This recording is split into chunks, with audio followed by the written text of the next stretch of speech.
AG ನ್ಯೂಸ್ಗೆ ಸ್ವಾಗತ. ಕೊಪ್ಪಳ ಜಿಲ್ಲೆ ಯಲಬುರ್ಗಾ ತಾಲೂಕಿನ ಹೌಸಿಂಗ್ ಬೋರ್ಡ್ ಗಣೇಶ ಯುವಕ ಸಮಿತಿಯಿಂದ ಅದ್ದೂರಿ ಅನ್ನ ಸಂತರ್ಪಣೆ.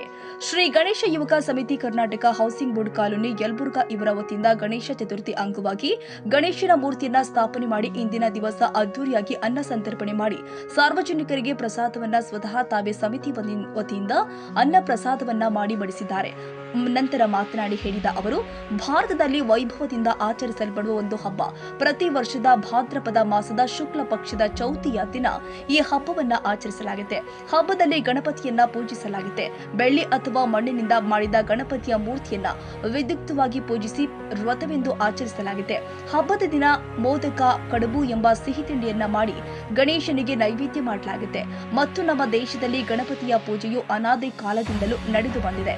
ಆನೆಗಳ ಹಿಂಡು ಹೊಲ ಗದ್ದೆಗಳಿಗೆ ನುಗ್ಗಿ ಬೆಳೆಯನ್ನ ಹಾಳು ಮಾಡುವುದನ್ನು ತಡೆಯುವ ಸಲುವಾಗಿ ರೈತಾಪಿ ಜನಗಳು ಆನೆಯ ಮುಖವುಳ್ಳ ದೇವನನ್ನ ಪೂಜಿಸಿದ್ರೆ, ಗೋದಾಮುಗಳಲ್ಲಿ ಧಾನ್ಯಗಳನ್ನ ತಿಂದು ಹಾಳು ಮಾಡುವ ಇಲಿಗಳನ್ನು ಕೂಡ ಪೂಜಿಸಿ ಇಬ್ಬರನ್ನು ಸಮಾಧಾನವಾಗಿಸುವುದು ಹಬ್ಬದ ಒಂದು ಕಾರಣ ಅಂತ ಕೆಲವರು ಹೇಳ್ತಾರೆ ಎಂದು ರಾಕೇಶ್ ಹೊಸಮನಿ ಅವರು ತಿಳಿಸಿದ್ದಾರೆ. ನಂತರ ನಾರಾಯಣ, ಪವನ್, ಶ್ರೀಧರ್, ವಸಂತ್ ಭಾವಿಮನಿ, ಅರುಣ್, ಶ್ರವಣ ರೆಡ್ಡಿ, ಅಭಿಷೇಕ್ ಗಟ್ಟಿ, ಅಕ್ಷಯ್, ರಾಕೇಶ್ ಹೊಸಮನಿ ಸೇರಿ ಇನ್ನು ಅನೇಕರು ಸೇರಿ ಈ ಅನ್ನ ಪ್ರಸಾದಕ್ಕೆ ಚಾಲನೆ ಕೊಟ್ಟಿದ್ದಾರೆ. ಕನ್ನಡಿಗರ ಮೆಚ್ಚಿನ ನಿಮ್ಮ ಎಜೆ 24/7 ನ್ಯೂಸ್ ಕನ್ನಡ ವಾಹಿನಿ ಇದೀಗ ಟಿವಿಯಲ್ಲಿ ಲಭ್ಯ. ವೇಳೆ ನೋಟಿಸ್ ಕೊಟ್ಟಿದ್ರೆ ವಾಪಸ್ ತಗೋತೀವಿ. ಇವತ್ತು ವಕ್ಫ್ ಪ್ರಾಪರ್ಟಿ ಅಂತೇಳಿ ಬರ್ತದೆ ಅಂತ ಹೇಳಿದ್ರೆ ರೈತರ ಬೀದಿಗೆ ಬದಲು ಏನ್ ಮಾಡ್ಬೇಕಾಗತ್ತೆ? ಯಾರು ವೋಟ್ ಹಾಕಿಲ್ಲ ಅಂದ್ರೆ ಗ್ಯಾರಂಟಿನೆಲ್ಲ ಸ್ಟಾಪ್ ಮಾಡ್ಬಿಡ್ತೀವಿ.